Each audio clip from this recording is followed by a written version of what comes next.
Some of you have learned me over the past 3 years that there's a favorite line of mine. I like to come up to somebody and I'll say, raise your right hand. How many of you have ever had to do that to you? Either one. Left hand, either one. No, I'll come up to you and I'll say something like this. Raise your right hand. And when you raise your right hand, I'll say, thanks for volunteering. And then I'll tell you what I need for you to do.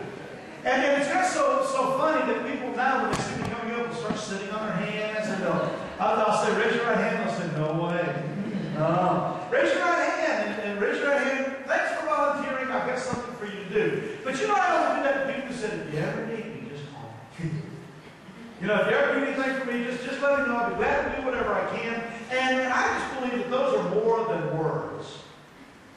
Now, when someone says, I want to serve, I want to be involved, I want to do something, that person is saying, call on me. Cause me to raise my right hand. Ask me to do something. Because I want to be doing something. You know, being a servant is not an easy job.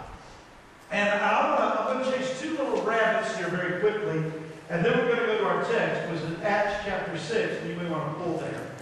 One is a word that we have used and misused down through the years, and it's the word deacon. The word diakonos in the Greek, at some point, because there was an office in the church where they were setting aside special groups of people, and they began to transliterate the diakonos into English, and they came up with the term deacon. And for some, that means that the word deacon means a special office of the church, or it may mean a specific responsibility that the church assigns those people who have been called deacon. But the root word for the word deacon is that of servant. In one place in our Bible, in Timothy particularly, where Paul is writing to young Timothy, telling him about the role of deacons, he uses the word deacons instead of the word servant. In Romans chapter 16, verse 1, the exact same word is used to describe a woman named Phoebe.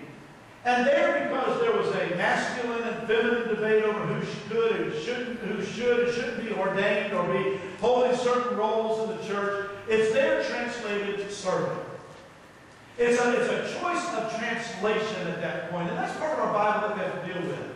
So if I were to choose those two words, which one of those two words would I rather use in reference to the church? Would I rather use the word deacon and all of its baggage that comes with that terminology these days? Or would I want to use the word servant? I would prefer to use the word servant. And I would even go as far to say that maybe what we ought to think in terms of our calling in life is not setting aside specific groups of people to do the serving of the church, but rather that each and every one of us are called to be deacons, servants, ministers one to another. And we need to keep that in mind as we progress. This is not a sermon on being a deacon. This is a sermon on being a servant. Same word.